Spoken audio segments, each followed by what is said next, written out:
How the narcissist uses delay against you. Hello, I'm H.G. Tudor. When the narcissist, albeit you will not have recognized that that is what that person is, first enters your life, they will act with undue haste. Where you have met, for instance, the narcissist at a function, within 15 minutes, they're already declaring that it feels like they've known you all their life. Flattery. Revision of history. And they declare you now to be best friends and start making plans for you to do other things together post the event that you've attended at. Some people may experience a degree of discomfort at somebody describing themselves as being so close to somebody they've only just met. But many people, as a consequence of politeness, will just smile and indeed may even find it flattering to be described in such terms and welcome the attention, particularly where the narcissist might be a successful, charismatic, interesting individual. The narcissist may identify somebody where they're giving a speech and gaze into the eyes of that individual, making them seem that they are the centre of the room. The narcissist may single them out for discussion, to take a question from them, to go and talk to them afterwards. Again, drawing that person into the narcissist's world. Doing so promptly and swiftly. Commonly, of course, there is the love bombing, whereby in an intimate scenario, the narcissist looks to cement the relationship with the victim with all due haste. Spending lots of time together very soon, ringing up and talking for hours, sending lots of messages, turning on the charm and the flattery, the buying of gifts, so that you find yourself subjected to the blitzkrieg of seduction. You come to realize that as a consequence of the pursuit of the prime aims to control you and draw fuel from you, to access your character traits and residual benefits, the narcissist does so with undue haste as a consequence of a sense of entitlement, a lack of boundary recognition, no sense of accountability. The narcissist cannot let the relationship develop organically. The narcissist must lay their hands on those prime aims as quickly as possible. Yet, whereas at the outset of the relationship, during the seduction phase, matters move at pace, later, the narcissist takes on a far slower approach and utilizes delay in many different ways against you. First of all, that delay might manifest by virtue of not getting around to things that have been promised. For instance, the narcissist may talk much about wanting to marry you, but is rather dilatory in relation to actually taking some steps to getting round to propose to you, or that you became engaged within the drop of a hat, but then no steps have been taken to organise a wedding, despite you repeatedly prompting. What you're subjected to there is the delay of future faking, which is a common manipulation that is utilised by a narcissist to control you in the now by using the future. By talking about living together but never actually moving in, by talking about becoming married but not actually taking any steps to organise a wedding, by talking about going on holiday together but never booking it. The narcissist utilises a benign future event to make you feel special, so that you respond in demonstrating that you're under control and with fuel, and quite possibly providing some other form of residual benefit. Thus, because the narcissist has got what they need in that moment, there's no need to deliver. Thus, the wedding, the holiday, the living together becomes delayed. You might press for it, which of course is a threat to the narcissist's control, and the narcissist will deflect. I'll get round to it. It will happen, believe me. I've just got some things to sort out. And yet you're delayed again. Are they not sincere? Well, when the narcissist said that they wanted to marry you, the unaware narcissist meant it. They have to. The narcissism makes them think in such ways in order to be compelling. But whether they actually deliver is another matter, and often they do not do so, because it's so common with the narcissist, If the narcissist can get what they require by talking about it rather than doing it, then that's as far as it goes. And your eventual nuptials, that holiday in the sun, the moving in together, whatever it might be, is delayed. The narcissist often uses delay against you with regard to their very appearance, keeping you hanging around waiting for them. This is because the world revolves around the narcissist, and you are just a bit part player in the world of the narcissist. The narcissist time is important. Woe betide you if you turn up late. But the narcissist will amble along when it suits them, because they're focused on what they need to do. I commonly give the example of where you've agreed to meet the narcissist in the pub at 7 p.m. You turn up a couple of minutes before. The narcissist isn't there. You buy a drink and sit down. It gets to 5 past the hour and they haven't appeared.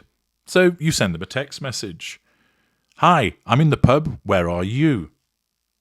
At that point in time, the narcissist is still in the office and he's preoccupied because he's talking to Annie No-Knickers, the new secretary that's joined. His narcissism needs to assert control over her because she's on the radar, because she stood at the end of his desk talking to him. You don't exist. You are forgotten about. Then when your text message arrives, you're on the radar and you must be controlled. So the narcissist immediately tells you, be there with you in a few minutes, just wrapping a few things up. You reply, okay, see you soon, demonstrating that you are under control. And then the narcissist forgets about you. You don't exist. The issue of control has been achieved, and you no longer matter. Therefore, the narcissist becomes focused on Annie No-Knickers again, chatting her up, flirting with her, enjoying the proximate fuel that she is providing. You wait a few more minutes. The narcissist still hasn't turned up. It's now 15 the hour. Where are you? I'm still waiting, you send by way of text message. You once again come up on the narcissist's radar. You're threatening the need for control. Sorry, responds the narcissist with false contrition. Got delayed. Had to speak to the boss. I'm leaving now. It's a lie, but it's meant in the moment for the purposes of nullifying your threat to control. Control has been obtained over you. You respond with another, okay, I'll get a drink for you, thus demonstrating that you're under control. You are forgotten about, and the narcissist is back focused on Annie No-Knickers. It is only when it gets to 25 past the hour and that your patience has become worn thin that you write, where are you? If you don't come now, I'm going.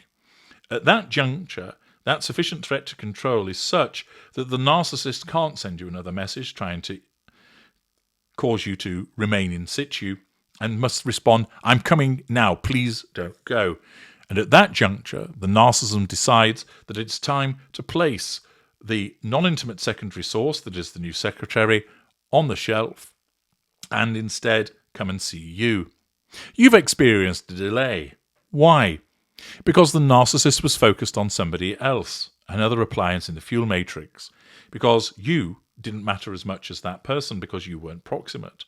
Thus you are subjected to a delay, because the narcissist has no sense of accountability. The narcissist has that sense of entitlement to do what they want, and you are second best. You have to wait. Delay is also occasioned in relation to processes where you have experienced perhaps divorce from the narcissist, the transfer of property, the return of property, perhaps dealing with financial provision or child custody. You may well have got involved in the litigation process with the narcissist. The litigation process where you're trying to compel the narcissist to do something is naturally a threat to the narcissist's control, and in the circumstances, the narcissist will dig their heels in, drag their heels, and will not often provide information, documentation, or respond in a timely and appropriate fashion. This is because doing so enables the narcissist to nullify and reject the threat to control posed by your actions. It means that it will frustrate you, often causing you to respond, expressing your exasperation, which of course provides fuel for the narcissist. The narcissist does not, where they're unaware, decide, I'm going to drag this process out, but rather in each moment does so, because the demand that you, for instance, file documentation or rather that there is an order compelling the narcissist to file documentation at a particular time, is a threat to control, and the simplest way to reject that is not to comply with it. Thus, the narcissist does not do so. Thus, the threat to control posed by the court and you is nullified in that moment. You might contact the narcissist, say, "Where is your documentation?" You provide fuel. It's also a threat to control because you're questioning the narcissist, and you'll be given some cock and bull story about how the cat ate it, or there was a sudden flood and it's not available, or they went up in a hot air balloon and forgot about the deadline. The fact is, the narcissist will use delay against you again and again and again. It'll be combined with some future faking. "I just need a bit more time. The documentation will be with you next week. You don't need to take it back to court." Okay, you think, I'll be reasonable. I'll give them that time. Next week swings by and lo and behold, you still haven't received the documentation and you've wasted another week. You have to go and contact your lawyer. They file an application or a motion, which takes a bit of time, and matters are drifting.